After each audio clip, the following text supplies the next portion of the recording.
hopefully Lucy's making us live. Here we go, going live apparently. Presumably we'll see. Here we go. Loads of people joining. Wow. Okay, fantastic. I think we're live. Hello, everybody. I'm Andrew. I'm just going to ask our tech guru in the background, Lucy, are we actually live? I think we are. So please let me know via my chat.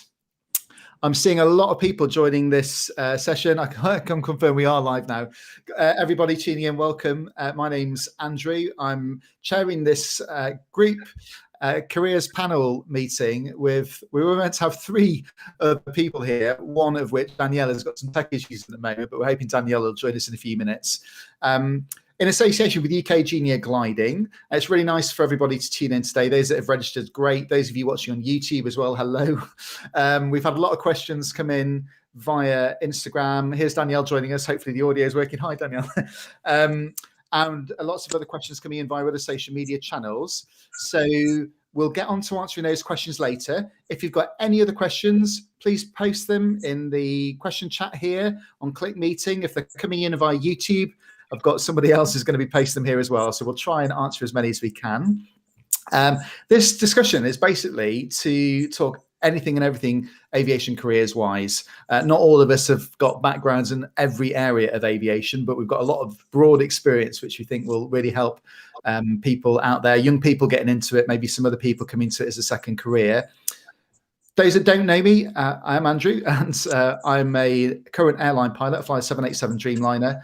I'm a former Royal Navy fast jet pilot. I also own a company called Flight Deck Wingman, which helps pilots apply to and pass selection processes.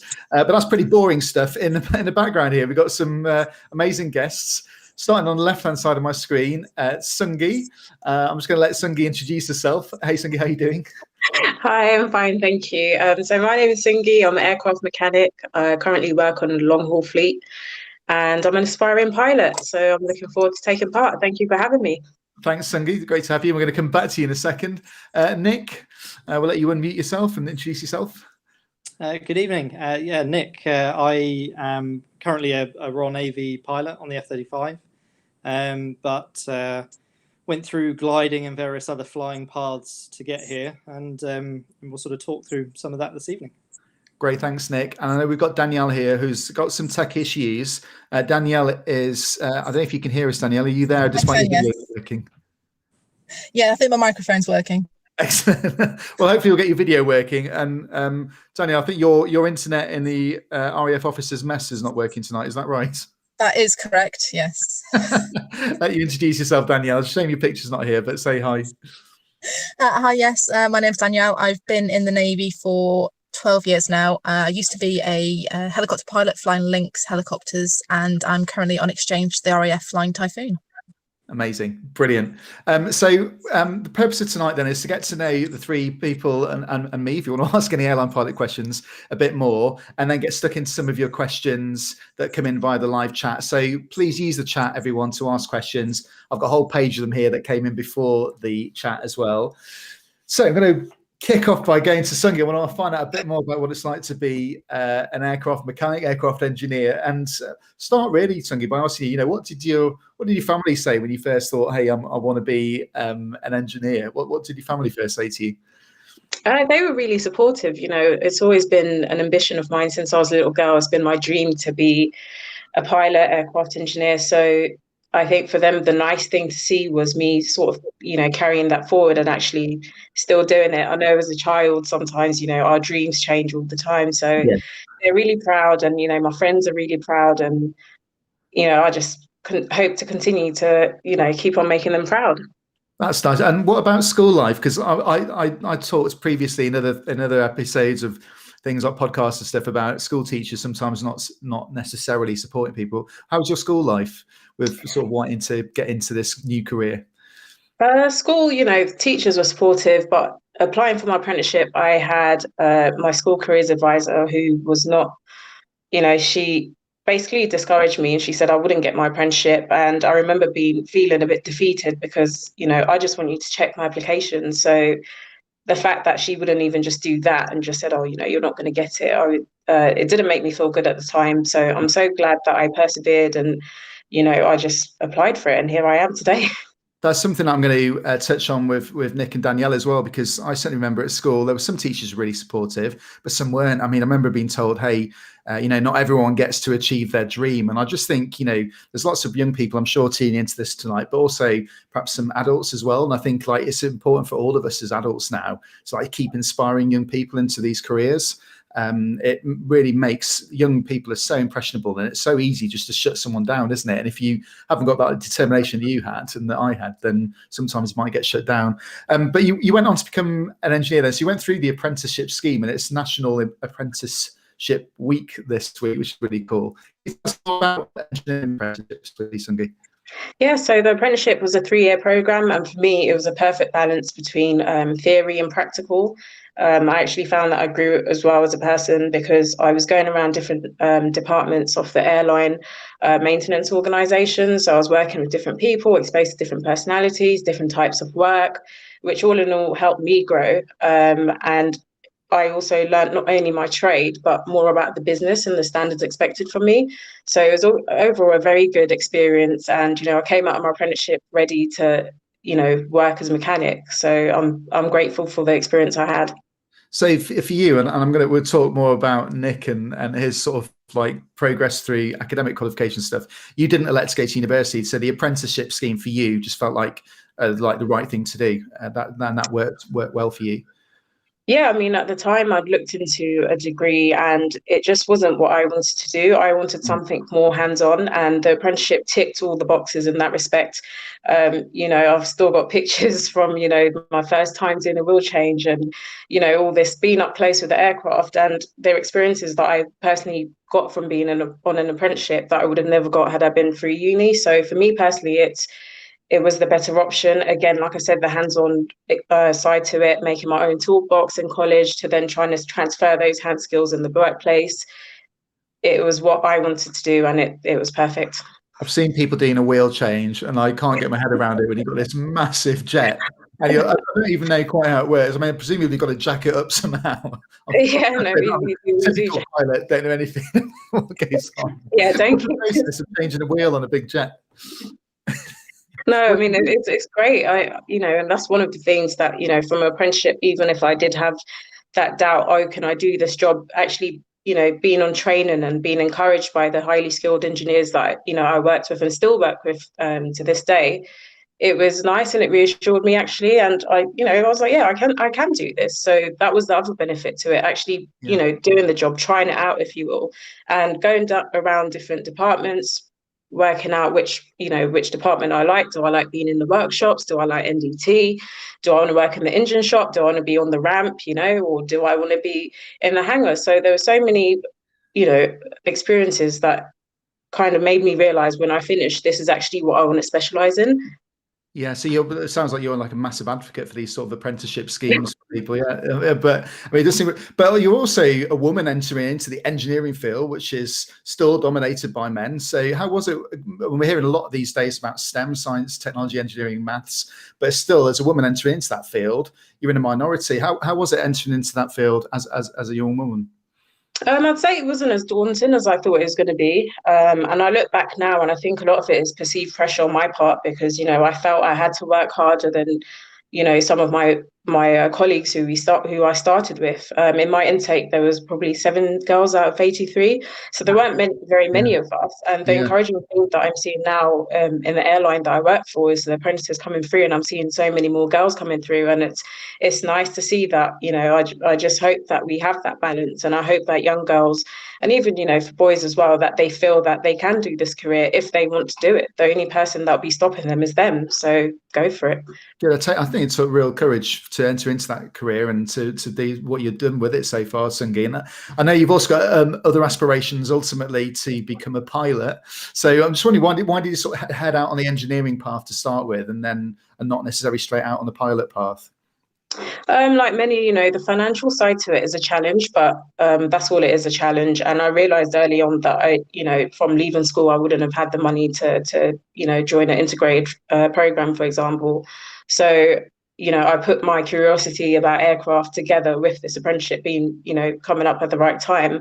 And I went into engineering as a way to learn more about the aircraft and still be around aircraft while trying to save for my career as a pilot. Yeah. So I mean, making good progress, getting there. COVID's not helped, so I don't think, so we haven't been able to go and do normal like PPL training. You can't get into it, can you? So, but that's amazing. And as you say, sort of financial side, and people think, well, if I haven't got someone there, family members to sort of push me up through my flying training financially, hey, there's no hope. But what opportunities or support did you go out and seek to sort of help you on this path, both on the engineering side and the flying side, Tsungi?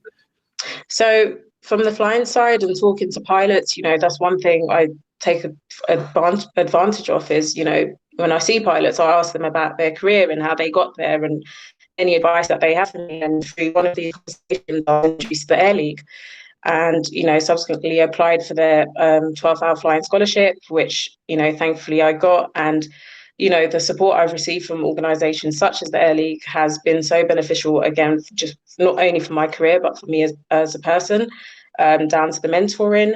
And also through the Air League, I've got to find out about the Worshipful Company of Coach Makers, which, again, thankfully sponsored me for my engineering B1 modules, which was something I needed. And I am still supported in work, but I still needed a bit more for these exams. So they came in again at the right time and I applied, went through this process and, thankfully they saw something in me and picked me to be the receiver of the scholarship. So yeah, there's so many opportunities out there. It's believing in yourself that you deserve that opportunity and apply.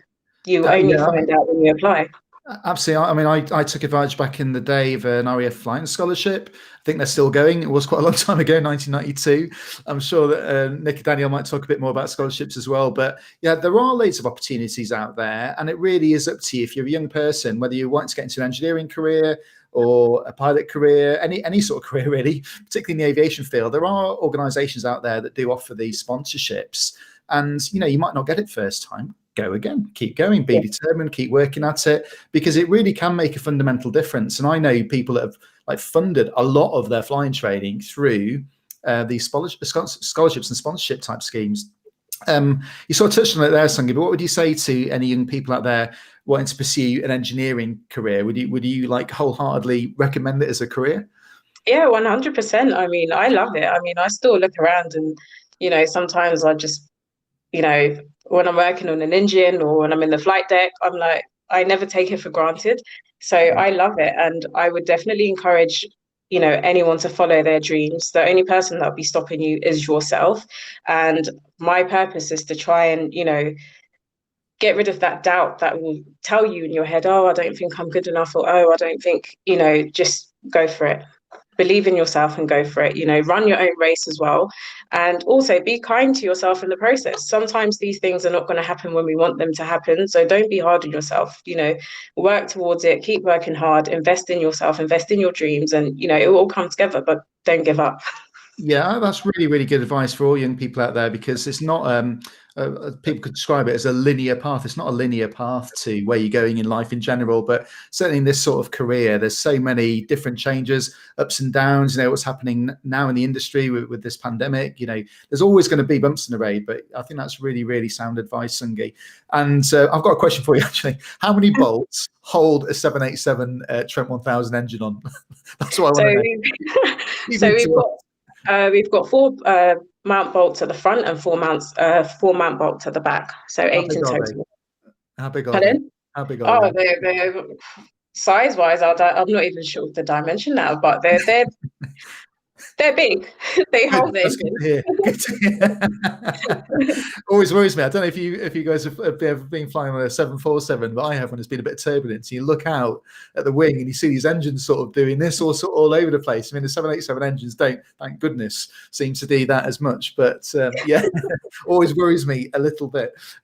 You're the only member of this panel that's not done any gliding, Tsungi. So are you going to come gliding with me is what I want to know. I am. I'm looking forward to it. Well, I'm looking forward to more when you've completed all your commercial pilots training is flying with you one day. So that's going to be awesome. Oh, that would be amazing. Well, it'd be amazing. Yeah. It'd be amazing until you see my landings. Then you probably go, oh, I thought he was better than this. No. Thanks, Tsungi. We're going to come back. So for everyone that's listening out there, if you've got questions about apprenticeships, about being an engineer, a bit more about what's been involved, please fire your questions in, because Tsungi would love to answer those questions. Danielle, is your audio working now? Video seems cool. So I think so, yes. Excellent. Hi, Danielle. It's nice to see you again. Hi. Danielle, so you're a Typhoon fighter pilot with on exchange actually with the Royal Air Force, but you're a Royal Navy pilot, which is really cool. I want to ask you to start with the same question that I asked Tsungi actually, and just say, what did your family say and maybe your school teacher say when you were a young girl thinking, hey, I want to get into this career? What did they say to you? Honestly, it was a career that hadn't occurred to me until a teacher of mine introduced me to flying. And he was fantastic, and he took us on a school trip to learn about the principles of flight. And at the end, we got a 5-minute winch launch. And for me, I was sold on aviation, not necessarily flying at that point, because I didn't see myself as the sort of person that would, that could or would be the pilot. But I then applied to university on the back of that to do an engineering degree. And it was kind of, it all started from there, really. Amazing. And if you've not been in a winch launch before, a lot of people out here won't have heard this, but basically you get like reeled in. It's like having a fishing reel on one end, isn't it? Pulling you on a long wire and getting, what's the acceleration like for a winch launch? I mean, if you've never done anything before, it's not too dissimilar from a performance takeoff in a Typhoon. That's pretty cool, isn't it? I must admit, I think winch launches are mega. You go from like 0 to 60 in about 2 seconds, and I think it's great. And then you sort of go up. So if you've not tried gliding, go and check it out and have a go at a winch launch. So interesting. You sort of didn't really occur to you until a teacher inspired you. So I guess you've got a lot of thanks really for that teacher that sort of inspired you. I think about the thanks. I told them as much a few years ago. Oh, really? Oh, that's nice. That sort of like re-emphasizes what I was just chatting to Tsungi about, that, adults, again, whether you're a teacher or friend or whatever, like can have a massive impact on young people and whether they decide to pursue a certain career or not.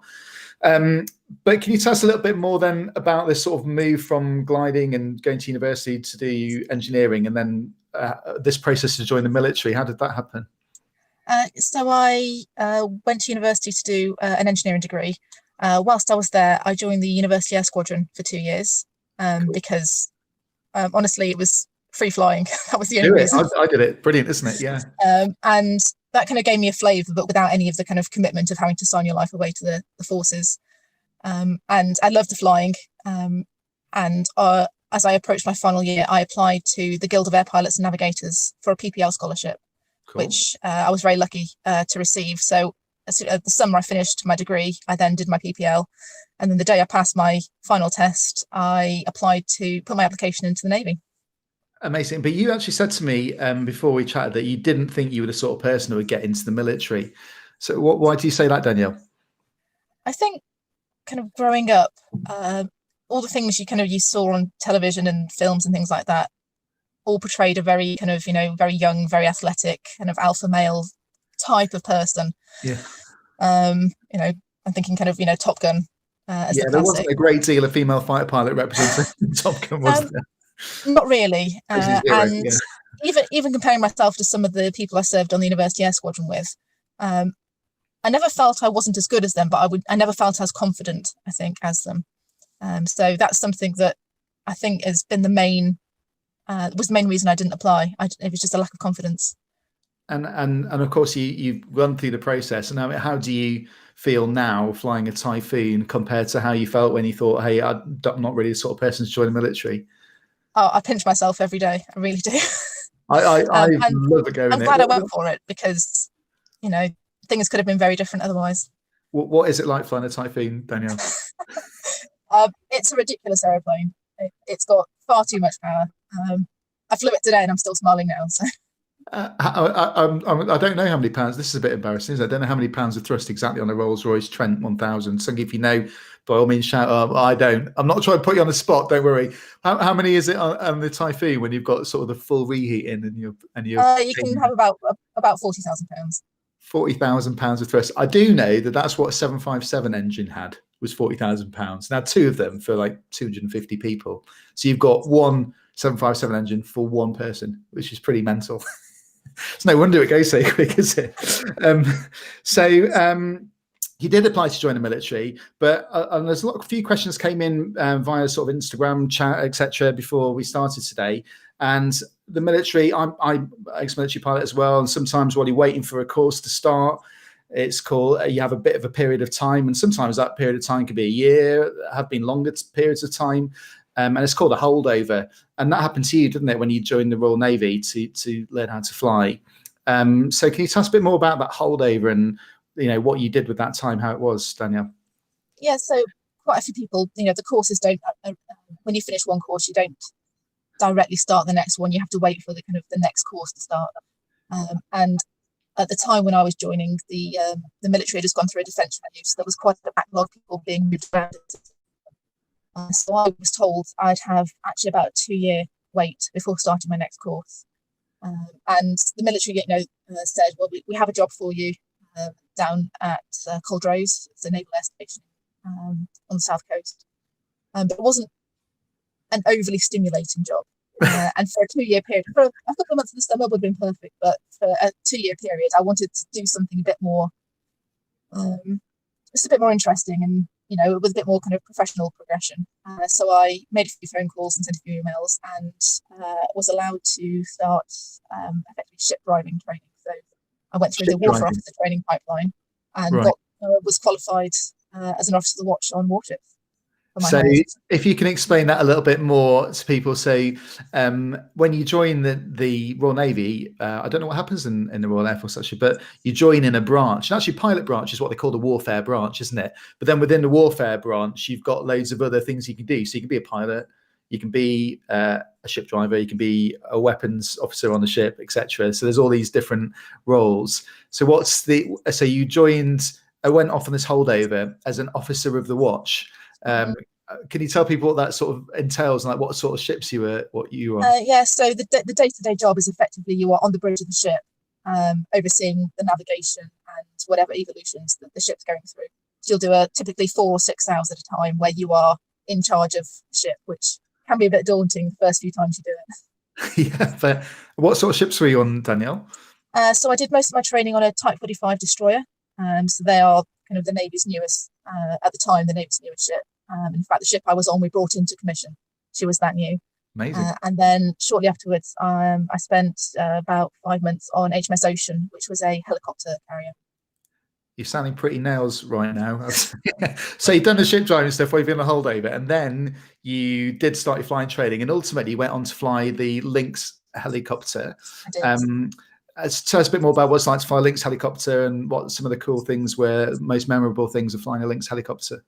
The Lynx, for those who don't know it, it's quite a small helicopter, but it's kind of the sports car of the helicopter world.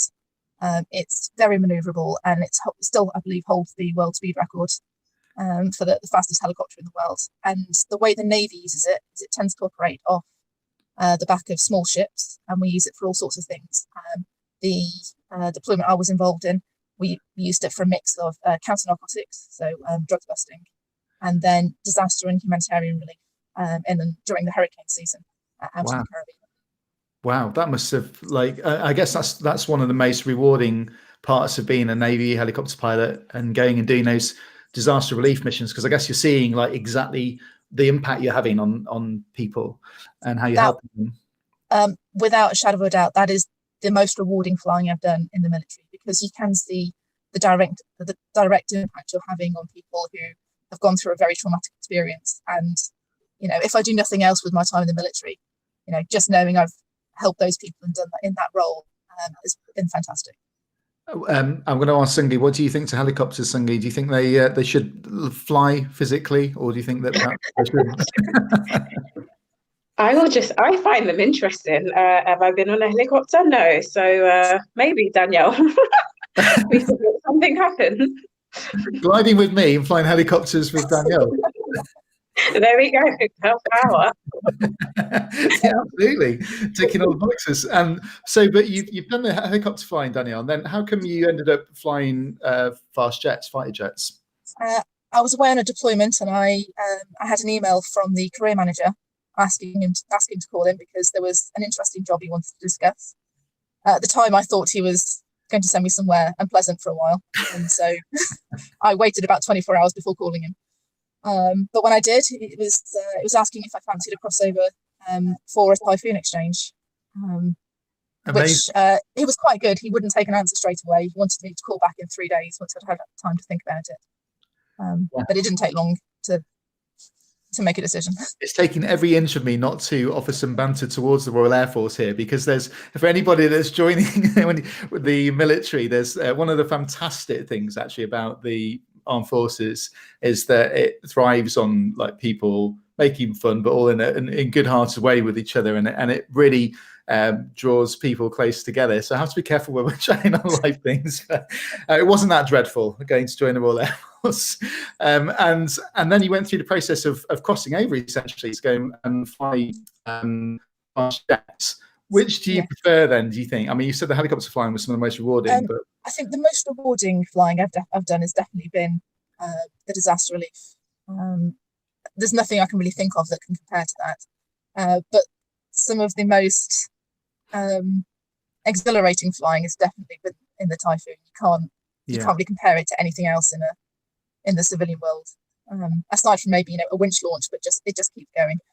Yeah, it just keeps accelerating and going vertical. I had to go in the simulator actually, and which obviously you don't get any sensation, do you? But I was like, that can't be right. They can't possibly get airborne in that amount of time. How many female fighter pilots are there, Danielle, out there? In the Navy, as far as I'm aware, I'm number 2. There's one other coming through training at the moment. In the RAF, there are 3 female Typhoon pilots, as far as I'm aware. So still super small numbers. So you really are massively inspirational people and role models for young girls, especially looking to get into it, but girls and boys. But I think if you're a young girl out there and you've got these role models, you've got Tsungi who's an engineer, got Danielle who's a fighter pilot and flown helicopters to the Royal Navy. So I think that's like really proves that you can do it and you should do it. Go for it, 100%.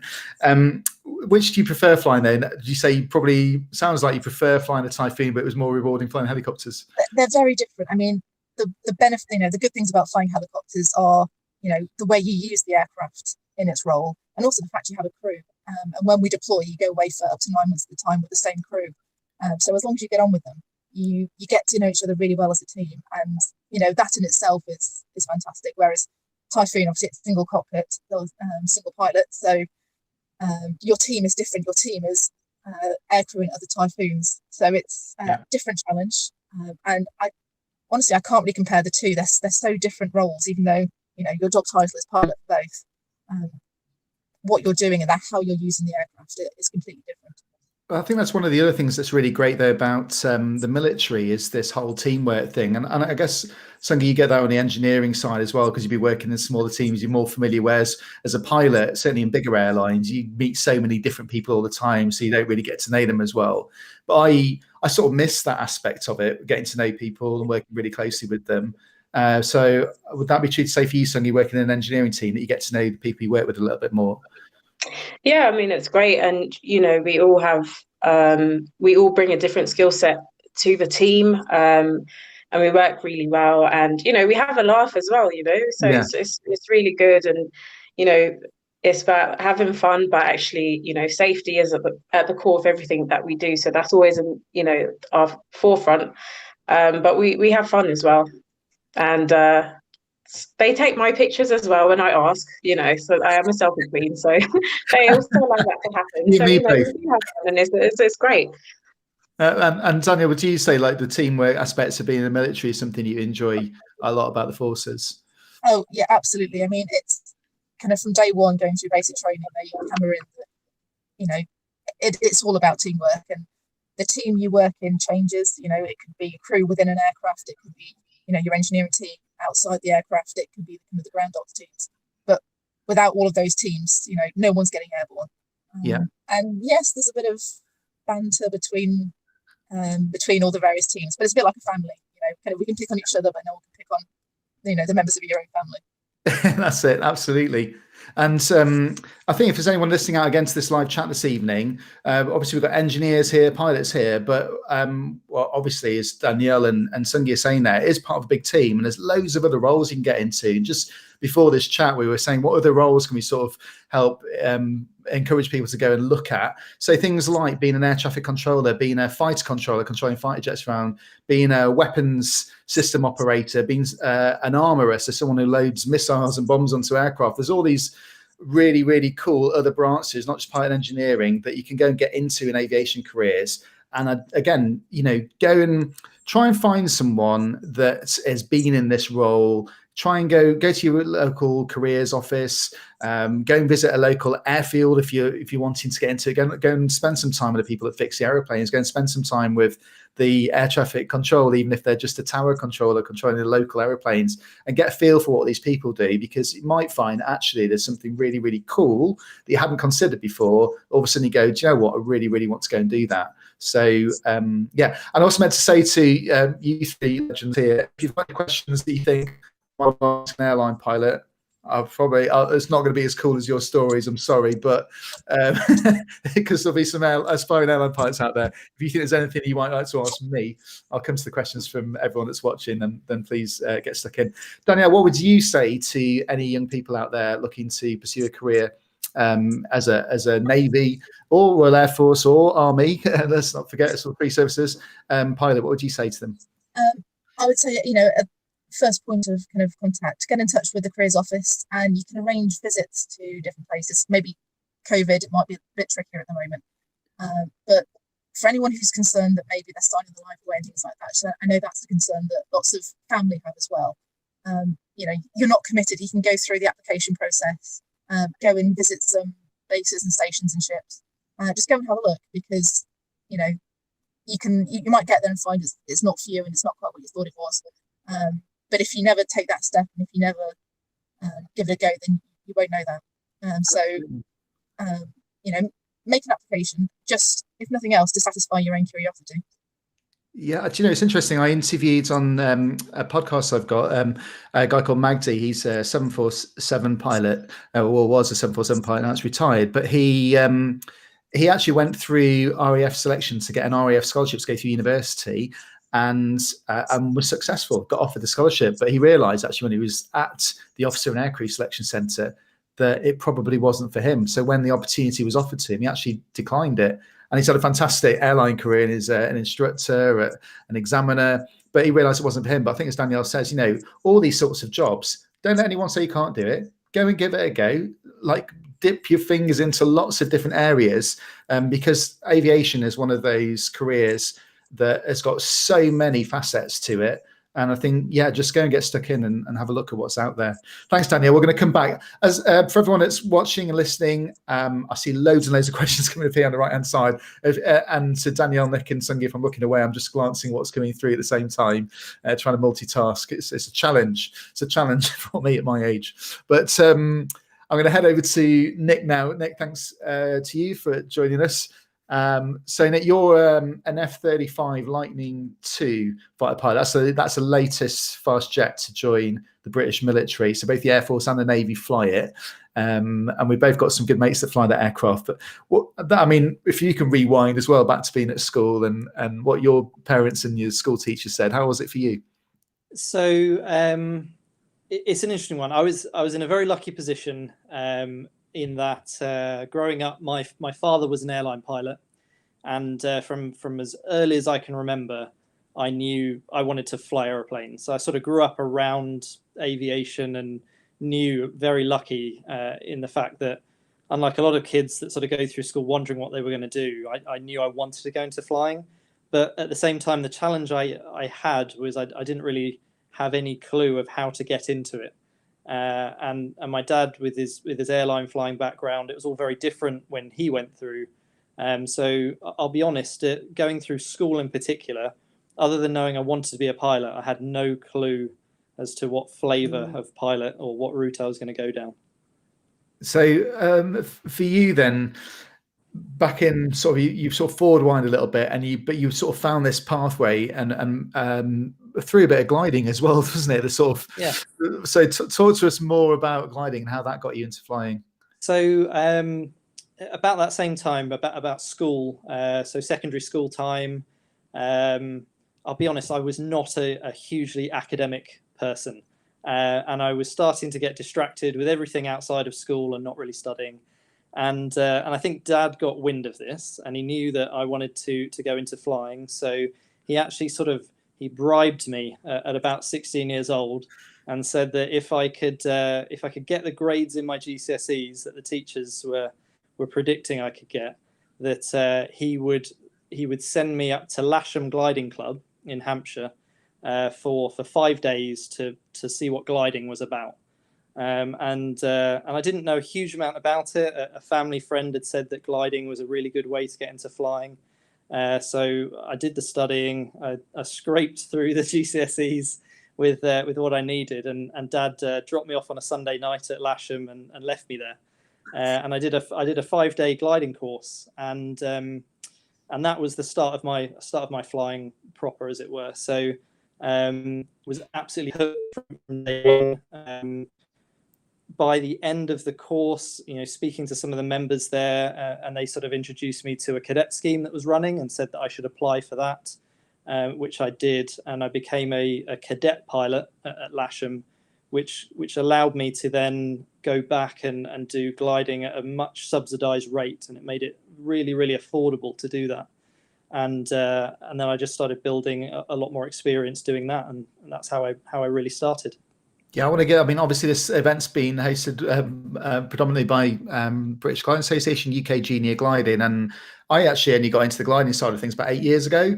I'm mad passionate on it now. It's the best combo as a pilot of flying I've ever done, actually, and I haven't flown anything quite as cool as a Typhoon and an F-35, but yeah, I just absolutely love it. The flying aeroplane, navigating it, it's a permanent emergency essentially because you've got no engine, it's not floating around, racing other gliders, and then also like the teamwork aspects of it. Nothing happens without everyone pulling together on the gliding site.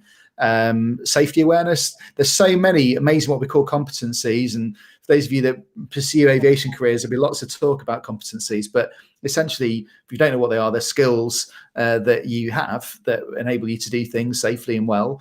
And there's so many of these competencies are developed by gliding. So if you haven't tried gliding, haven't even thought about it, go and check it out. And also not just the flying side, so the engineering side, Lucy, who's arranging all the chat stuff here, Lucy Wotton. Lucy's not only is she a basic gliding instructor, I think, tell me if I got that wrong, Lucy, but she's also a glider inspector, so essentially an engineer on gliders, fixing the gliders as well. So there's loads of other stuff to get stuck into. So definitely go and check out UK Junior Gliding and the British Gliding Association, and go and have a trial lesson at a gliding club. And if you want to come to Lasham and look me up, that's where I fly from as well. Please do. I'd always be pleased to show people around. So now you did ultimately sort of follow the same path as Danielle. Then you went on to go through fast jet training, and you were sort of halfway through your fast jet training in 2010 when there was a thing called a strategic defense review, which happened, which meant that a lot of pilots that had gone quite a long way through their fighter pilot training actually found themselves being told, hey, sorry, this is really bad news, but your training can't continue. What happened for you though?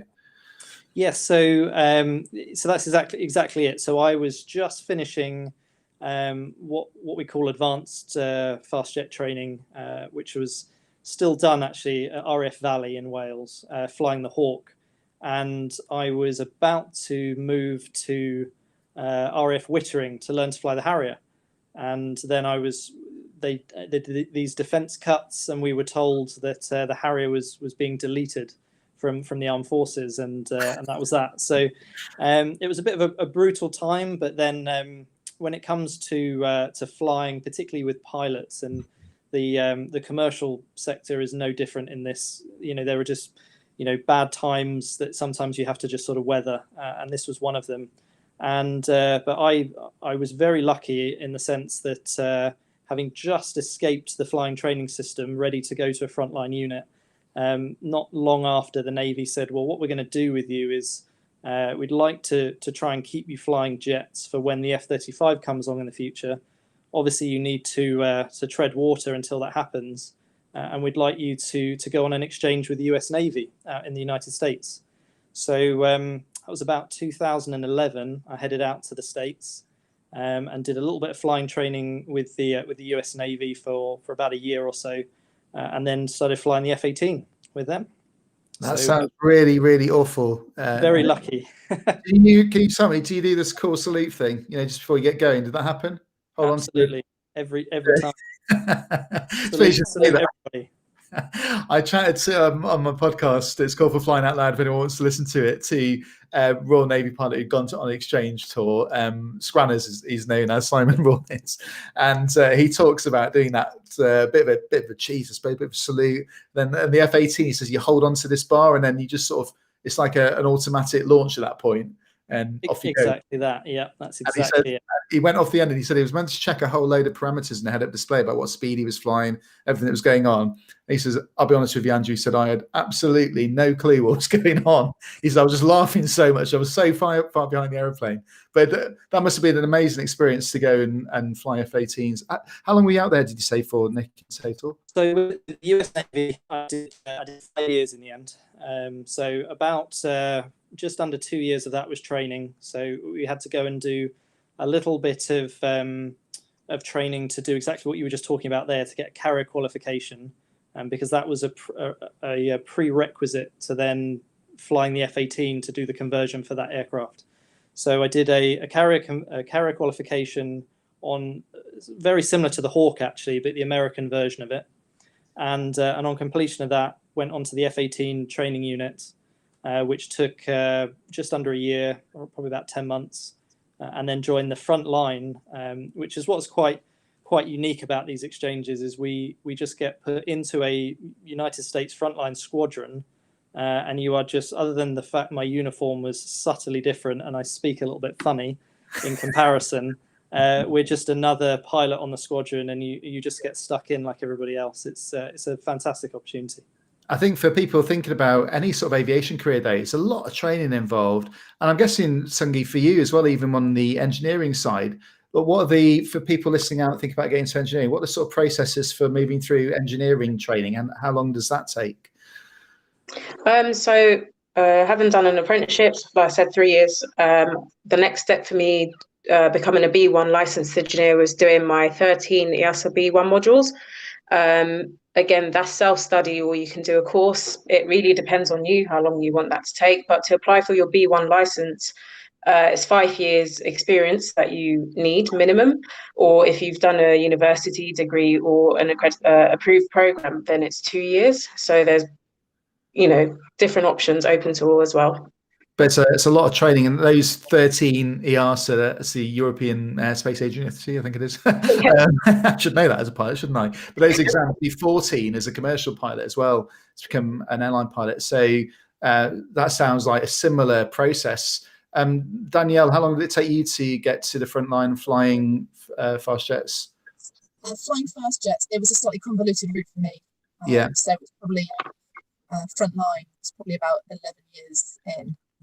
And before that, on the helicopters, how long was it to get to the front line on a rotary? Probably about 6 or 7 years in.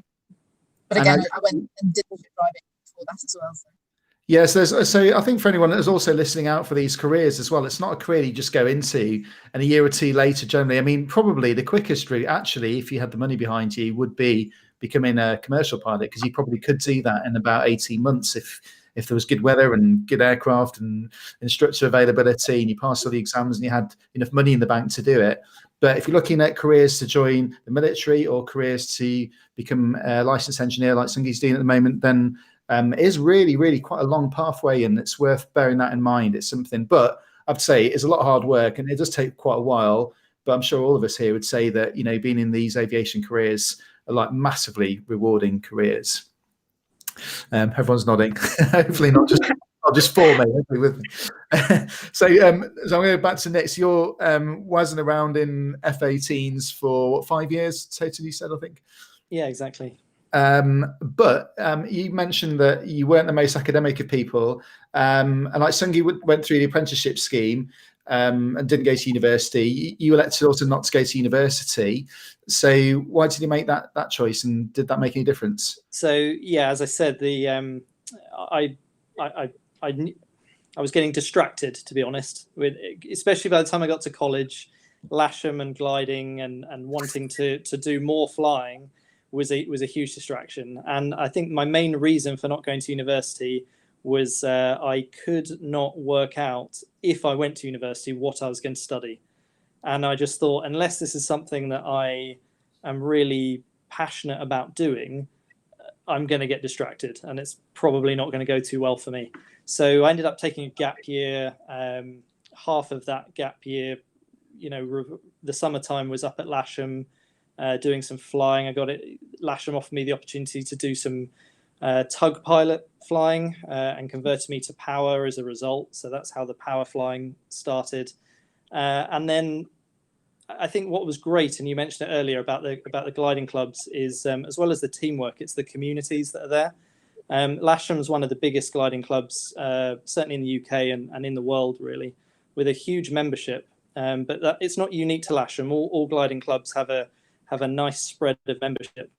And what Lasham did was introduce me to a lot of pilots from different backgrounds, professional pilots. So there are airline pilots there, RAF, Navy, I think there are even some Army guys, very accomplished aerobatic pilots, glider pilots, all sorts. And you sort of get to know these people, you ask questions, and very quickly I worked out that university wasn't the be-all and end-all to get into flying. And about the same time, when I was probably 18, 19 years old, that's about the time I started thinking, I think the military is the way I want to go. As Danielle recommended, got in touch with the careers office and started to gather a bit of information, and was quite surprised at the time that they said straight away, yep, degree not required, start filling in some forms if you're interested. So yeah, that's how that came about. Yeah, I got a lot of questions about whether people should go to university, etc., or they're too young to consider a career starting out in the military. And of course, you don't have to go to university. I think the only argument for it really is it arguably gives you more backup plans. So if things don't work out, there's, for whatever reason, maybe it's a medical issue that just means you can't take this particular career path, there might be some more options for you there if you've got a degree, but it's absolutely not required. But you also raised another really cool point there, which is this whole sort of networking thing. So by joining a gliding club, you got to meet loads of pilots, because that's what you wanted to be, that had all this experience and all these connections. Was that the same for you, Danielle? Because I know Tsungi mentioned it as well, like in your aspirations to become a pilot.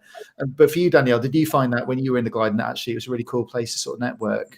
Oh, absolutely. And I learned about kind of other career opportunities within the aviation industry that I hadn't even kind of considered existed before that. Even things like air traffic control and kind of, well, clearly there are opportunities there, and it just hadn't occurred to me. And speaking to people that do that, do those jobs, really kind of broaden my kind of perspective of what the aviation industry is, but also you hear interesting stories and from the people, some good, some bad.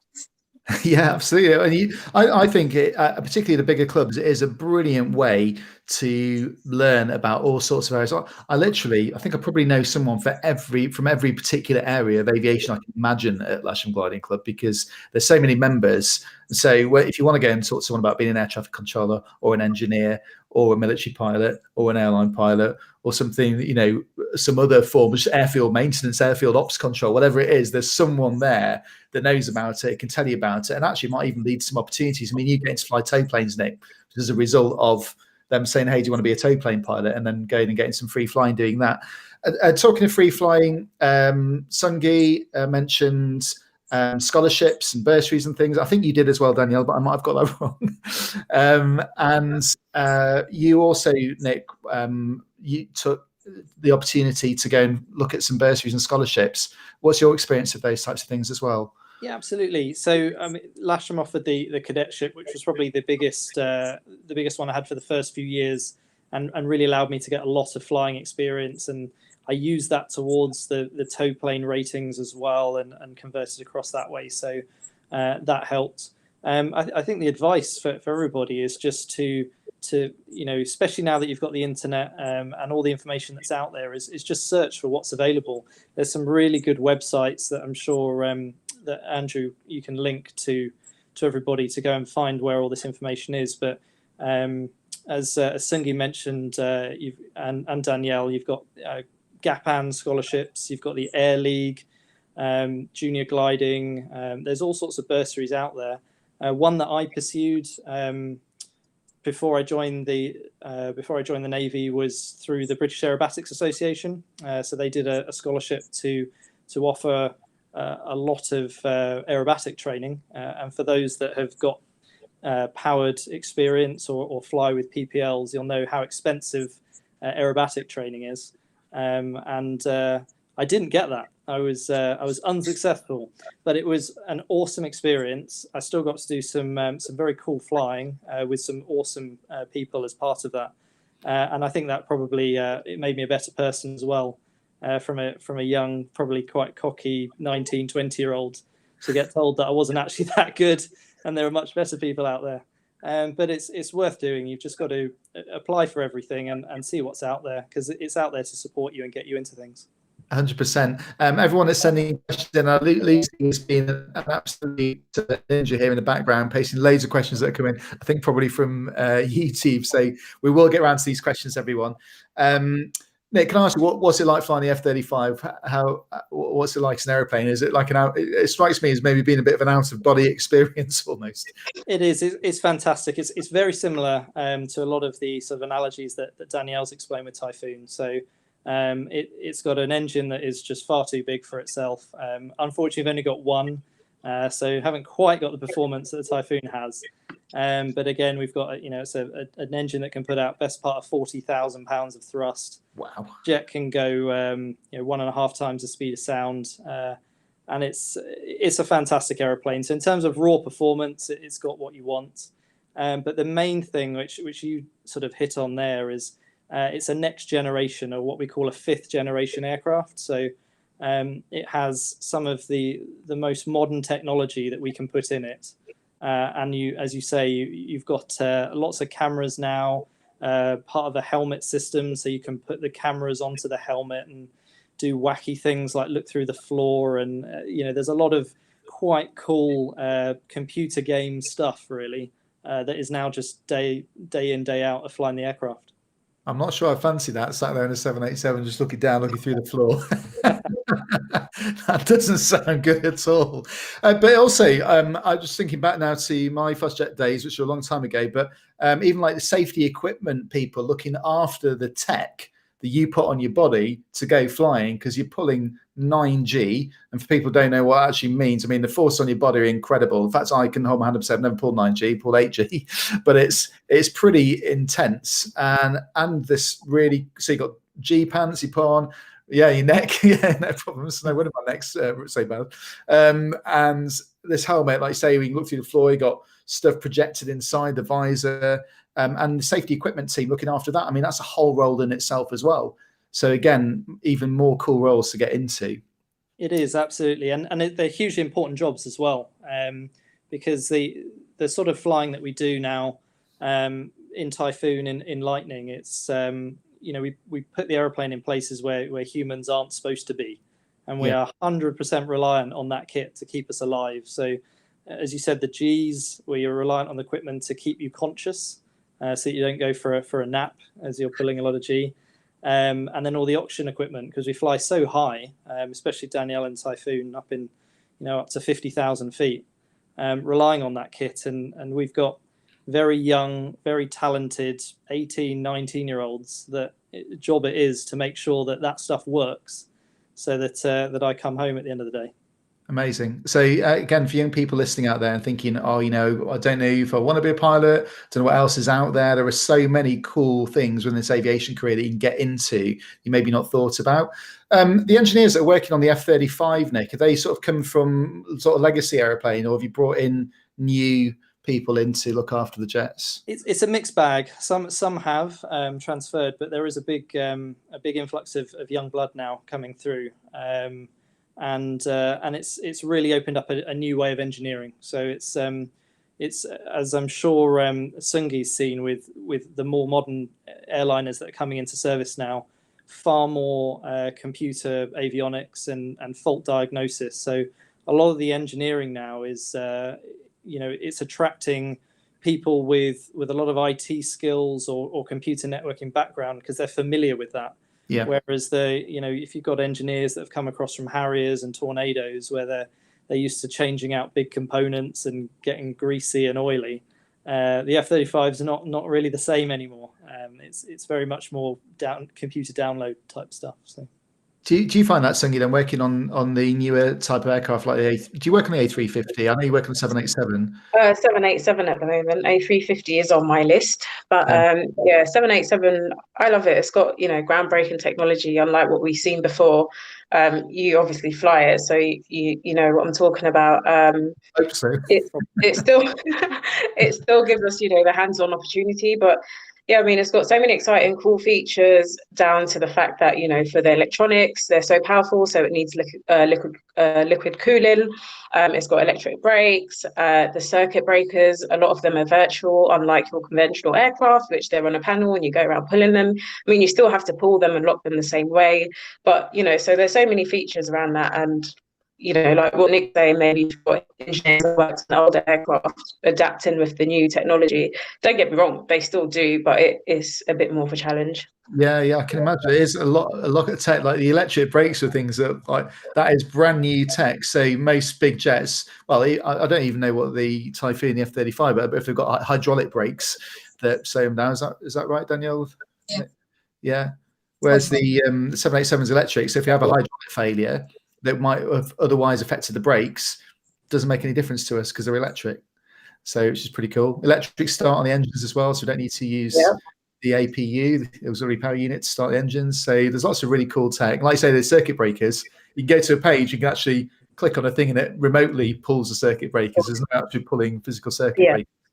So do you fancy being an engineer on the F-35, or does it all look like crazy stuff? I'm up for learning. Why not? Yeah. Do it. Work experience. Let's get Tsungi signed up to the Royal Navy. Maybe join some ships as well. Happy days. Nick, what would you say to any young people out there that are looking to any sort of aviation career, but particularly maybe a career as a fighter pilot? I think the best advice I can give is to keep motivated with it and just keep pushing towards the goal, keep driving towards the goal that you're aiming for. Inevitably along the way, and it's probably not unique to military flying. Commercial, you'll always have people along the way that will suggest maybe that's not the right path for you, or that's not going to work out. But I do believe that if you just keep pushing and have the motivation, that it will all come good in the end. Not necessarily in exactly the way you planned it, but it tends to always come full circle. Yeah, it does. I spoke about it on my podcast episode, but I remember somebody once saying to me, before I joined the military, I got hopelessly lost basically on a navigation flight. And reality, I hadn't been taught properly, but anyway, excuses thrown away. I got lost and I got told that I should give up the dream. I wasn't good enough. I saw that same instructor just less than 6 years later when I was stood in front of a Harrier at the Royal International Air Tattoo. So don't just keep pushing on people, because nothing, as Nick says, necessarily works out in the way you think it might do. Sometimes it does, but keep working hard enough, you can do it. We've got loads of questions now come in. Thanks, Tsungi, Danielle, and Nick, for talking more about your careers, which is awesome. And we've got loads of questions now. I'm going to try and go through these. There's loads, so we'll go through as quick as we can, and I'll try and mix it up a bit so everyone gets a chance at answering some. So the first one has come in from YouTube, from Fly Rocky. He says he'd like to know how you guys prepare for pilot aptitude tests. Thanks, Lucy. Especially mental calculations. So that question there, I'll kick off with Danielle first. How did you prepare for your aptitude tests? I'm going to hold my hand up now. The first time I did my aptitude tests, I failed. Right. So that for me was a big learning experience. But also, I had no idea what was involved in them initially, so I used that to kind of go away and actually kind of look at what better to revise. So you can absolutely improve your performance if someone tells you that it's just natural ability and you can either do it or you can't. That is not true. I'm proof of that. But what I did was I started off kind of simple, just looking at like speed, distance, time equations, and starting off with just really easy numbers that work, go into each other. And then, to start building up the complexity a little bit and just do, 20, 30 minutes a day. I wouldn't sit there for hours and hours because otherwise, it's just too much. And then would start in the test. Sometimes the numbers are nice and easy. Sometimes they're kind of very odd, random numbers that don't go very easily. And in those cases, I think what they're looking for you to do is kind of round estimate to get as close as you can. But once you kind of get your head around the kind of speed, distance, time, and sometimes you can do the fuel calculations there as well. I don't know if this is recommended or not. I used to practice whilst doing things, so riding my bike, driving the car, things like that.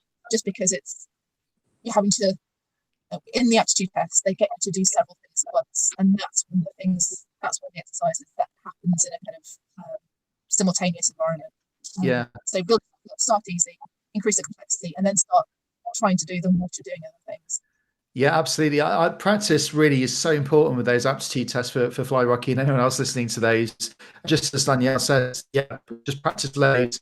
Speed, distance, times means say, if you're traveling at this speed and it's got this distance, how long is it going to take you to get there, and various arrangements of those three things, and approximating things like Danielle says as well. So hand-eye coordination, some people might have a little bit more hand-eye coordination in inherent aptitude, but again, if you get some of these aptitude testing sites, just practice, you really can improve on those things.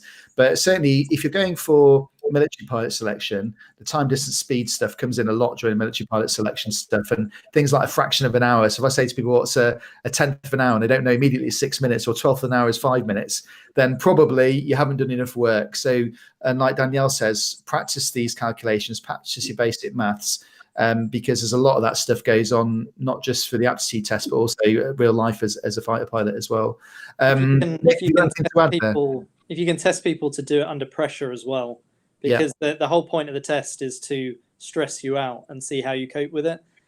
So if you are quite cool and collected and calm when you're doing the tests, so I don't know how to do that, but practice at home with your girlfriend or something, with a glass of water to pour over your head every time you get it wrong or something, so you get nice and calm. Because if you can be relaxed in the test, you'll do really well. It's absolutely so true. Here's one for you, Tsungi. It's from Dion. Says, is a degree needed to be an aircraft mechanic? I think we answered that, but Dion may not have picked up on that part of the chat. So could you confirm that for us? No, not at all. I did an apprenticeship. I'm a mechanic now, so no, you don't need a degree. If you have got a degree, you can come in and you get your experience. Like I said, 3 years experience, but you still need to sit the same module exams that I need to sit, that I've sat. So no, you don't need a degree. Thank you, Tsungi. Here's another one that came in from YouTube. Lucy's doing an amazing job putting these on the screen. Thanks, Lucy. I've just finished labels. I think that maybe that's A-levels. I'm taking a guess, or GCSEs. Was planning to go to flight school, but I've decided to postpone this for the time. Can you advise what's best for my situation, i.e. when to start my training or qualifications to be pursuing it? I'm going to make an assumption that that's for an airline career, because if it's for a military career, then there's nothing that should stop you pursuing that career right now. If you're looking for a career in the airline pilot world, clearly it's not a great time at the moment. But if people 2 years ago could have had the foresight that this COVID-19 pandemic was going to arrive and make it pretty challenging in the aviation industry, they may have said, "Well, I can see that, so I'm not going to start flying training." But if you rewound even 6 months before that, they would have come out into a really buoyant recruitment market, and it would have been great. What I say to people, if they're thinking about starting flying training, it's my own personal viewpoint, is if you can afford to do it and get to the end of your flying training and accept that there may not be a job available straight away at the end of your flying training, and still be able to keep your various licenses and things current that you need to keep current, and still stay in flying practice, then hey, who am I to say don't start flying training? Don't bankrupt yourself in the process, though. Don't bankrupt your mum and dad or some other family member to do it. You have to be prepared. This goes for anywhere in the aviation industry. Even the military, a medical thing could come along and perhaps mean that there's a temporary or permanent end to your flying career in the military. So these things happen. So if you're thinking about starting flying training, don't bankrupt yourself, except that there may not be a job immediately at the end of flying training. Make sure you can stay in flying currency and do something else until the opportunity arrives for you. But I'm a little bit wary at the moment of people saying it's going to be absolutely fine, because we don't know. Nobody knows. It might be absolutely fine in 6 months. It might still be like this. We don't know. No one knows. No one has a crystal ball. But just bear those things in mind. That answers that question. So there's more questions coming in for people on Click Meeting or stuff. So here's one from Elizabeth. My daughter loves aviation. She's 15 and wondering if she can find work experience with you. I'm going to ask Danielle, Nick, and Tsungi this. What avenues would there be for young people to go and find work experience? Do you know of any types of processes or any general guidance you can offer people? Start with Nick, if he's got anything. I am not hugely up to speed with what the military options for work experience are. I would implore you to go and reach out to the careers office and ask them that question, or do some searching online. At age 15, I don't quite know. What I would say is, once you get out of secondary school, there are lots of opportunities to through things like air cadets and other ways of getting a better understanding of what happens inside of the military side. But that's all I've got, I'm afraid. I know that when I was in the Royal Navy, I don't even know this still exists, but there was a thing called Potential Officers Course, but it was all done through the Armed Forces Careers Office. And they did at that time send people away. I'm not sure at 15 years old whether that would be the case, because you're not an adult at that age. But again, gliding is a great way to get involved with it and just go and talk to people who are in these careers. And at 14 years old, you can actually go solo in a glider.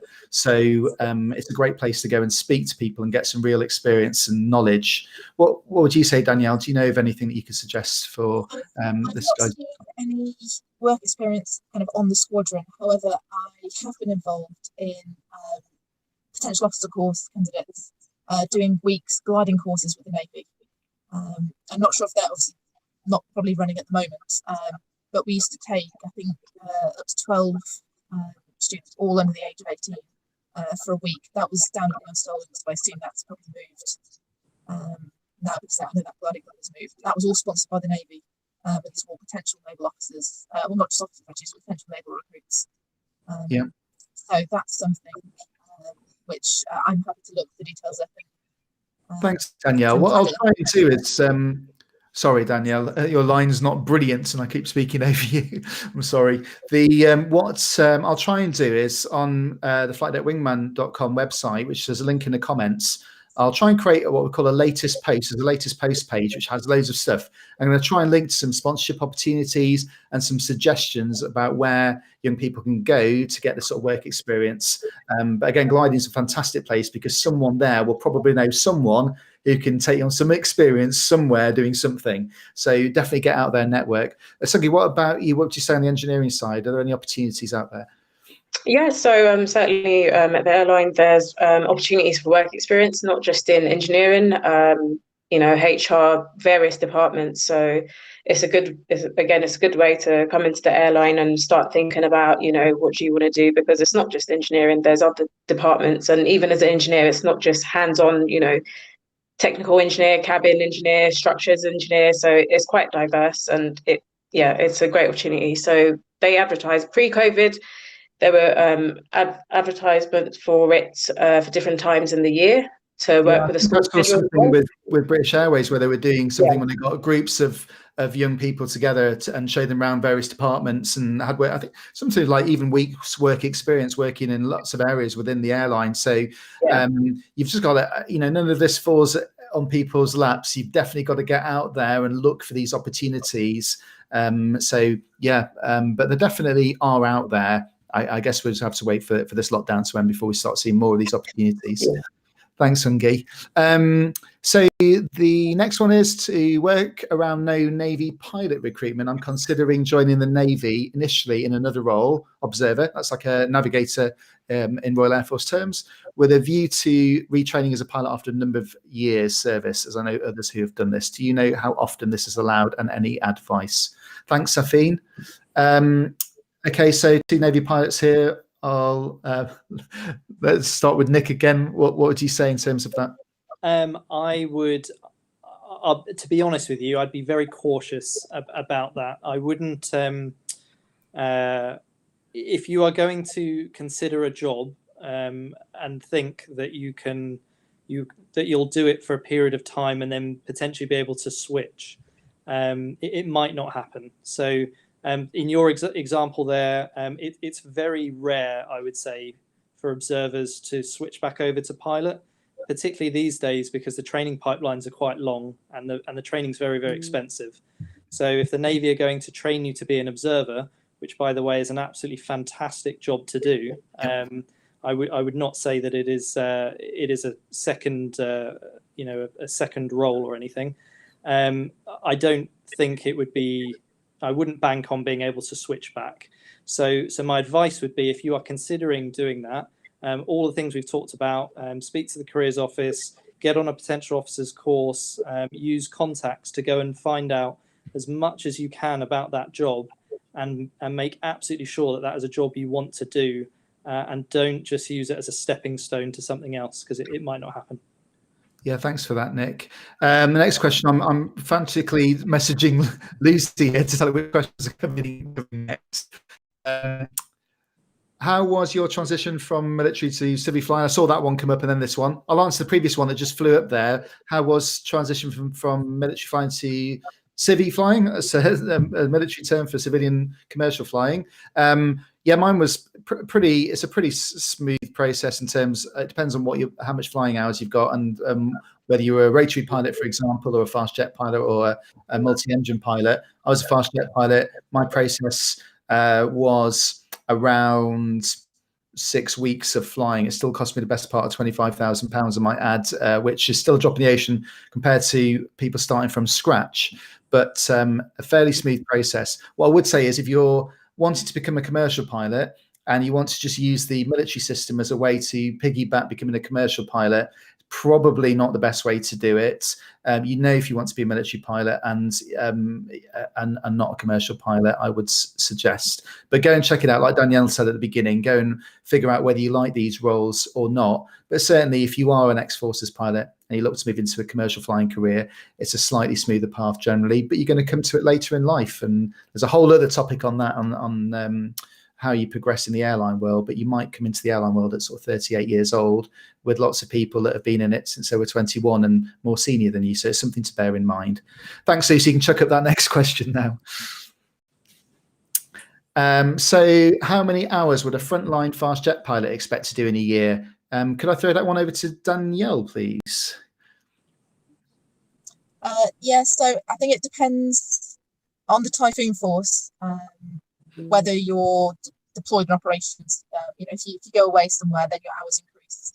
On the Typhoon force, you can expect anywhere between 100 and 300 hours a year. 100 and 200 hours per year? Between 100 and 300 a year, and at least the same in the sim. Okay, yeah. Would that be similar for you, Nick? I guess the F-35 is so new, so it's not really formed yet properly in terms of hours. we're getting up to speed at the moment. So in the coming years, we will be in that same ballpark. And it really depends on what you do and the timing that you join. So if you join a squadron and you go away on a deployment, you're going to do a lot of flying in a short period of time. So it just varies. But I think we're about the same. But if you are somebody that is motivated by hours and, you rate yourself on that experience, I would just, again, caveat that military flying is not the way to build lots of hours. You get to do some really awesome and exciting flying, but it's not every single day. Yeah, absolutely. I'm even harking back to my day flying the Sea Harrier. I think the fewest hours I was getting a month was only 5 hours flying, which is like a hideous amount of flying really to stay current. But occasionally we'd work our way up to 30, 40 hours a month, depending on what was happening, where we were, whether we were embarked or whether we were back at base, etc. But yeah, I mean, as an airline pilot, you can expect to fly anywhere between 600 and 900 hours a year in general. A lot of that is sat there monitoring systems, making sure everything's safe, and flying some really cool places. In my case, certainly as a long long-haul pilot. Okay, next question, please, Lucy. It'll be great. Thanks so much for doing this in the background. What a legend. I think it's coming up. The question is, I've got it here anyway while Lucy's typing it in. What's the coolest thing about being an engineer for Tsungi? For me, it's always the end result, when we come together as a team and, you get the aircraft that's come in for whatever it's come in for, and we get the job done and you see it going out, and, it's just a great thing to have that role in enabling, people to travel. And, I know there's not much travel at the moment, but, our freight at the moment, that's one of my favorite things. And, when I'm driving home, I see the aircraft coming in and, I feel, oh yeah, I've done that on this one. And I feel proud. It's a massive sense of satisfaction, I guess, because as most people only see they get to an airport, they go to check-in, see check-in staff, they get to the gate, they see the gate staff, and then see the pilots and the cabin crew. But there's this whole massive network behind the scenes getting these airplanes away safely. And engineering, I'm always, anytime I get a chance to see an engineer, and it's even rarer these days, especially on the 787, it's so tech driven.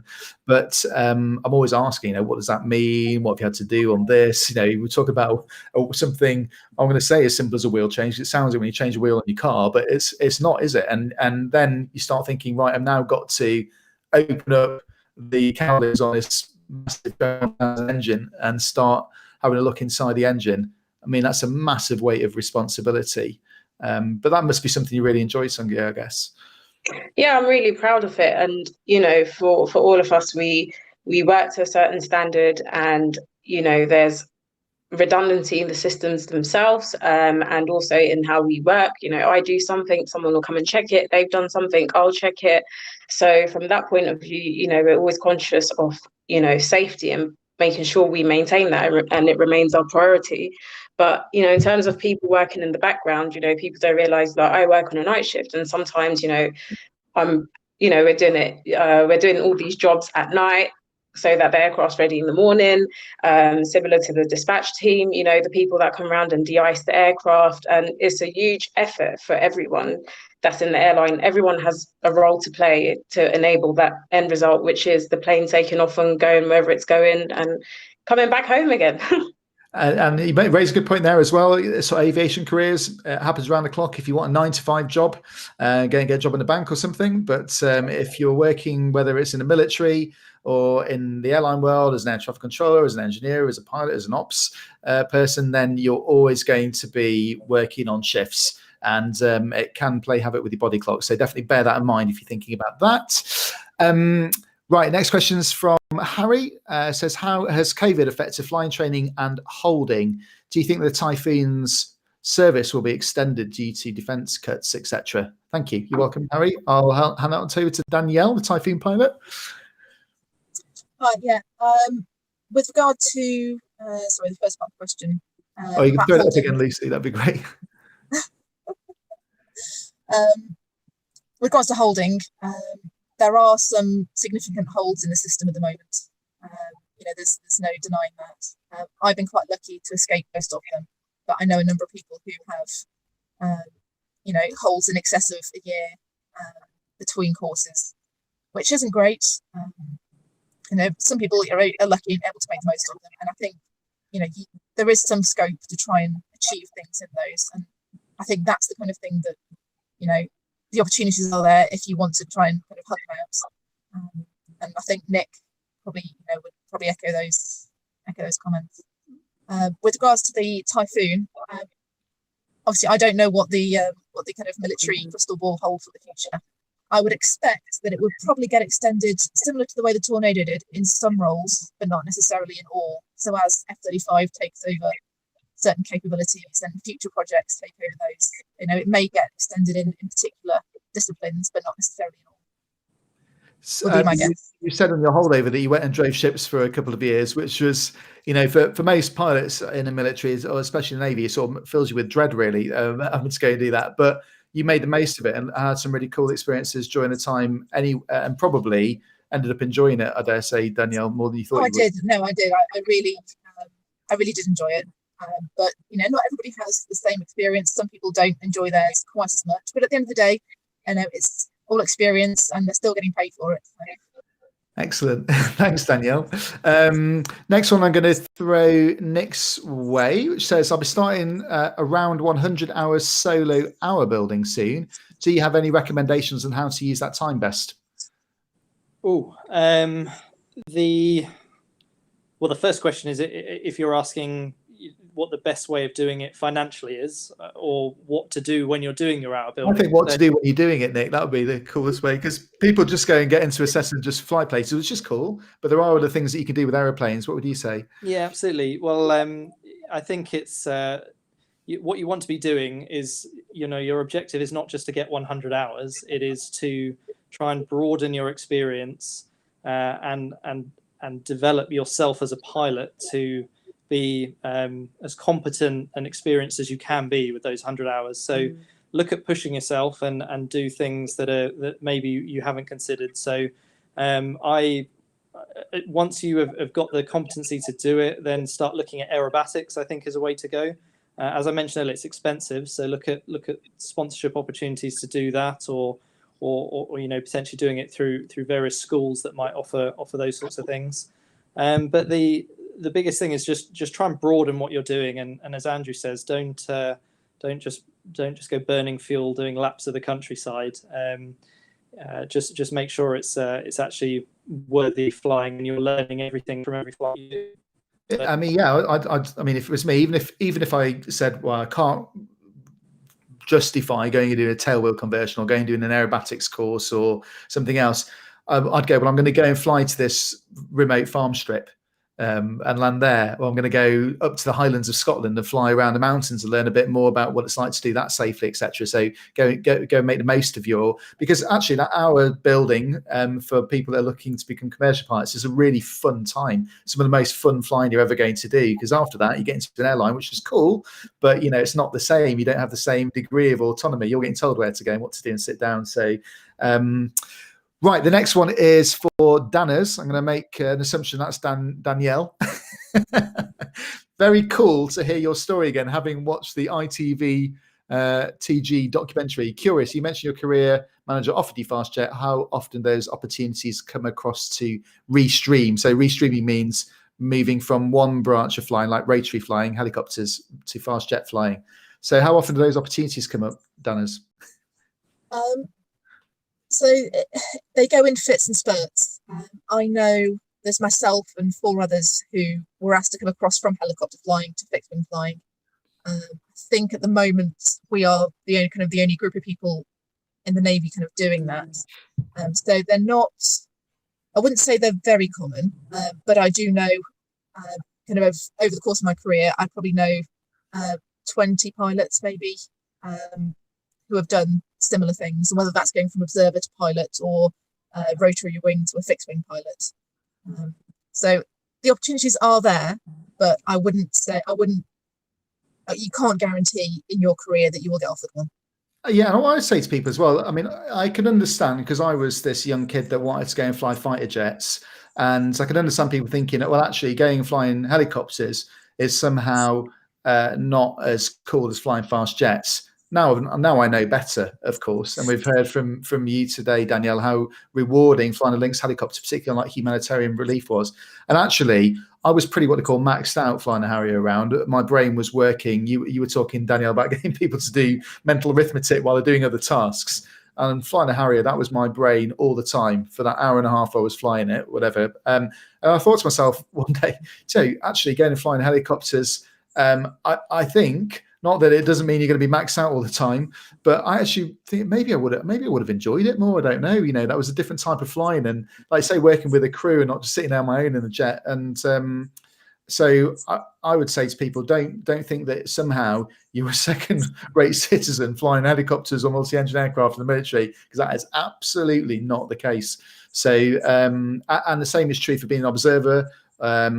I would say navigator, but we haven't got any fast jets with 2 people anymore. I mean, who knows where that's going? But yeah, the option's not there as such. But of course, again, a helicopter flying in the military as well, not just being a pilot, but you might be an air crew person as well. So winching people up and down out of the aeroplane. So some really cool stuff. Right, so the next one is from Amelia. Sorry, no disregard. It's for Tsungi. Which is your favourite aircraft, I guess, to work on, Tsungi? Not to fly on your holidays on, but what about your favourite aircraft to work on?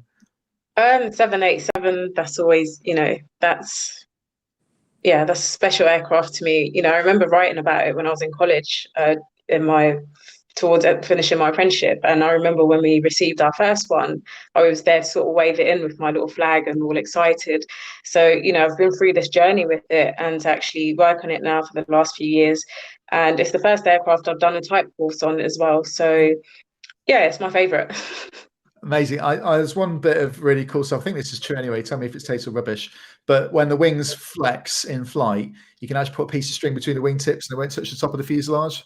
Something like that. Apparently, they flex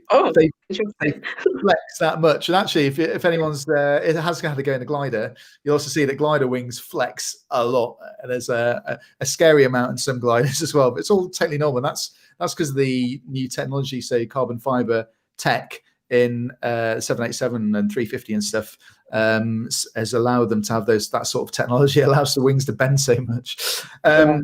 We're going to go for another sort of 5 max 10 minutes of questions. It's going to be impossible to get through all the questions, everyone. I really, really appreciate people sending so many different questions in. If you've got any more questions after this, I really recommend you check out your gliding and ask them some questions there. If they can't answer the questions, they'll forward them to me, or head to Flight Deck Wingman and follow me on social media. By all means, fire some questions over to Flight Deck Wingman on Instagram or Facebook, and I'll try and answer them for you and maybe do another separate chat to answer loads of questions. But thanks so much, and apologies if we can't answer them all. Next one is from Amelia, who says, what do you think the best route is to become a fast jet pilot, Army or Royal Air Force? I can answer that one very quickly, Amelia. So the Army don't currently fly fast jets. I can't see them flying fast jets. Don't know if Danielle or Nick would think they would. But you can become an Army pilot, of course, and go and fly something really cool like the Apache. But if you want to fly fast jets, then it's the Royal Air Force or the Royal Navy at the moment. Next one's from Fraser. How much is a gliding lesson and how long does it take to go solo? So a trial lesson is about £85. I'll head over to Danielle and Nick to say how long it takes to go solo in a glider. Start with Danielle again. It depends on it depends on the weather and how much time you've got dedicated to it. Some people can do it in a week. Some people take 6 months. Some people take a year. It really depends on how frequently you're there and whether you're able to get longer flights or shorter flights, depending on the weather. What was your experience, Nick? Yeah, exactly the same. Do it in the summertime. You can do it all year round, so do it when works for you. But if you do it in the summertime with hopefully better weather, and I would really recommend trying to block your training together. So if you want to go solo, try and get on a course and some continuity, hopefully flying with the same instructors, and you'll do it in half the time than if you turn up once every weekend. Great, thanks, Nick. And I think that's true for any type of flying training as well. Try and get some continuity in your flying training, which means doing whatever you're doing in a smallish time frame. That's not to say you can't stretch your flying training out over a number of years, but if you go for a flight and then wait a few weeks and go and have another flight, you'll often spend a lot of time relearning what you learned before. And again, a massive vote for gliding here, though, as well, because it's so much more affordable than powered flying. And sponsorship and scholarship schemes, but gliding in particular, you can generally go and get a lot of flying, maybe 5 or 6 launches in a day, to learn how to launch and fly the aircraft and go solo much quicker. So massive vote for gliding. Next question is one for Nick, from Lucy to Nick. Your gliding 5-day course, how much was it? It was a long time ago, so it won't be the same now. But realistically, it's going to be a few £100s, depending on the club that you do it at and what they offer. But at a first glance, and probably your first experience getting into flying, it does seem a little bit expensive. But you've got to remember that it usually includes membership for the club, and you're paying up front for the flying you're going to do. So even if you pay the money and it rains all week and you can't do much flying, you can come back within 6 months and use that flying. So as we've said a lot, it's the most affordable way of doing it, and I can't recommend it enough. Yeah, and head out and check out these sponsorship opportunities, everyone. You've got to do your homework on it. Again, don't wait for it to land on your lap. Just get active and start looking at things, organisations like the British Guiders Association who have sponsorship schemes, British Women's Pilots Association, Women in Aviation International, Honourable Company of Air Pilots, the Air League. Are there any others that I've missed out from the engineering perspective, Tsungi? Where could we look for those? You mentioned a coach. Yeah, so the Worshipful Company of Coachmakers. So Okay. they currently they have a scholarship for the engineering EASA B1 modules, and they also have other engineering scholarships open for people in university as well. Thank you very much. And Danielle and Nick, are there any others I missed off that list that you can think of? No, I mean the military. Just look at what what the university air squadrons and things like that offer as well. University Air Squadron. I was a member of the University Air Squadron, or UAS, and I know that they were advertising recently. I think there weren't as many people signed up as they used to, but it's an amazing opportunity to go and get some real amazing flying. And there's no obligation to join the armed forces when you're a member of the University Air Squadron, but you might figure out that's something you really, really want to do. I'm going to ask get two more questions up here. This one from Jack. What opportunities are there, both the civilian and military pilot roles, for becoming a test pilot? Thanks for that one. That's a really cool one, Jack. Actually, Jack, just before I sort of bat this one over to Danielle and Nick, if you head to the podcast for Flying Out Loud, listen to episode 2, interview an F-35 test pilot called Nath Gray, who was the first to land on HMS Queen Elizabeth, the UK's latest aircraft carrier, well, penultimate one. Prince of Wales has come along since then. So go and listen to that episode on For Flying Out Loud. But those opportunities to become a test pilot, Danielle, any opportunities you know about? Yes, so the military has its own kind of test pilot school based at Boscombe Down. They run a course every year, which you have to apply and be selected to go and do. But that's an opportunity that anybody and that goes for rotary pilots, fast jet pilots, and multi-engine pilots. And I know there's also an opportunity to do an exchange course over in America. So I've got a friend who's just about to start on the American test pilot course, I think. Yeah, amazing. That's what Nathan I interviewed did. He did the US Navy test pilot school. I think he came top of the class. In fact, I think having completed it, he was offered an opportunity to join the space program, but he would have had to become a US citizen. He declined that opportunity. But yeah, I would have. God, I'd love to go into space. Send me up in the rocket tomorrow. We're going to answer one last question before I do. Keep it up on the screen, Lucy. Thank you. Lucy's also said that Launch Point provide bursaries, which are part of the British Gliding Association. So go and check out Launch Point as well. Yes, thanks, Lucy. You can check that question up again. Here we go. Tsungi, I have an engineering degree. I'm looking to change careers and get out of the office and into the hangar. What would your advice be towards becoming an aircraft mechanic? Would it still require the conventional method of going through a full apprenticeship, or are there other options available for someone in my shoes? That's from Harry. No, not at all. I'd advise trying to get work experience, whether it's at a smaller airfield, anything hands-on, essentially, anything to demonstrate that you've been doing hands-on work, whether it's, even working on a car, fixing a bike, wherever it is. Like I say, there's so many routes into doing becoming an engineer. It's not just apprenticeship or degree. So, every day you're learning. So there's no defined, you do have to have a degree, you do have to have an apprenticeship behind you. So my advice would be try to get as much work experience as you can, build up your hand skills, because that is, an essential part of what we're doing. But yeah, no, you don't need to do the apprenticeship again. What would someone do if there wasn't an apprenticeship scheme, Tsungi? How would they go about doing it? Would they have to fund their own training, for example, to become a licensed engineer or to become an aircraft mechanic? Would they have to fund that training themselves, or might it be that an airline might take them on to sponsor them through that training?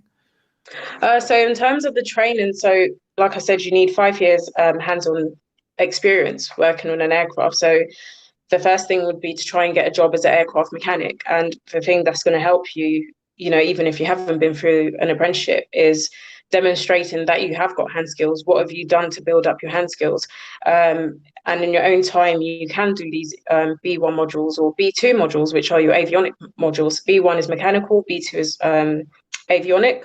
You can self-study for them. There's colleges around the country that offer training for them as well. And, there's a degree program that you can do that incorporates that. So it's just researching what works best for you. And like I said, Coachmakers, worshipful company of Coachmakers, they've supported me in that journey. But a lot of the airlines, once you're in, run their own training courses for these modules, and I've benefited from them as well. Thanks, Tsungi. Hope that's answered that question, Harry.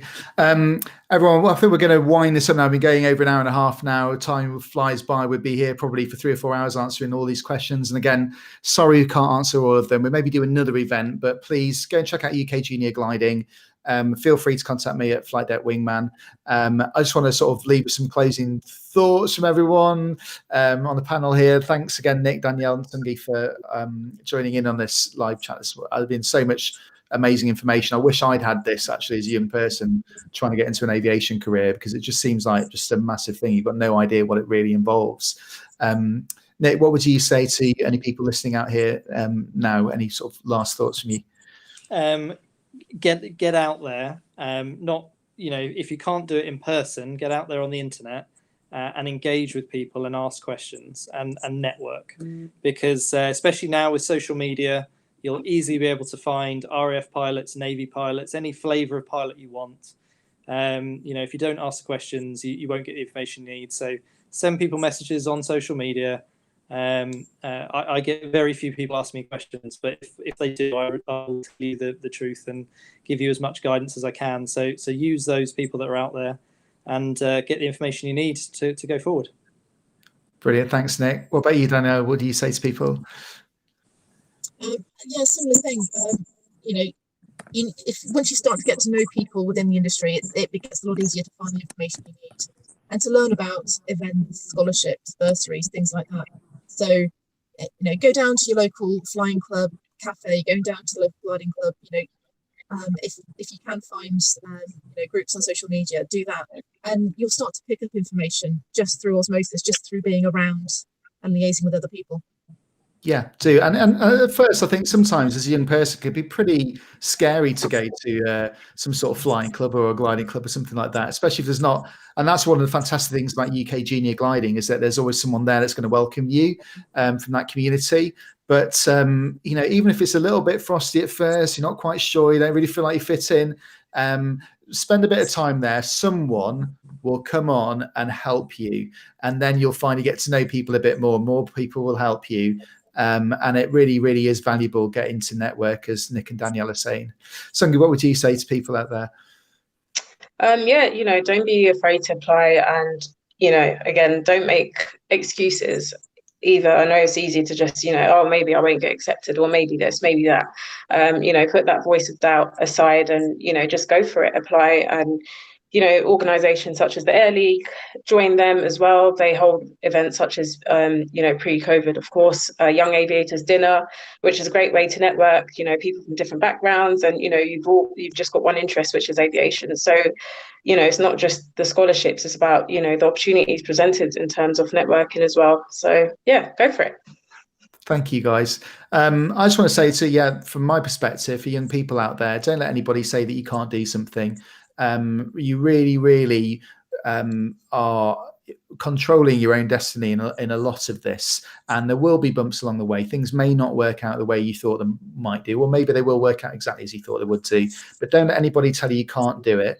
And if there are any adults out there listening as well, I just sort of encourage you really to think about how you can encourage people, particularly in careers that aren't well represented. You've got Danielle here, one of 3 fast jet pilots in the Royal Air Force. We've got Tsungi here, who's still in very small numbers compared to men in the career, but 2 amazing ladies here that have gone into these careers that have still been massively dominated by men. And I just think, real inspiration to everyone out there as well, Tsungi and Danielle.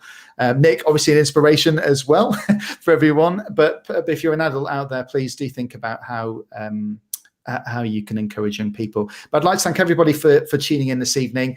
go and check out UK Junior Gliding, go and check out Flight Deck Wingman. Thank you to the three panelists. We'll catch you again all soon. And thanks very much, Lucy, for helping us out in the background. Say good night to everyone. Bye-bye. Thank you. Bye.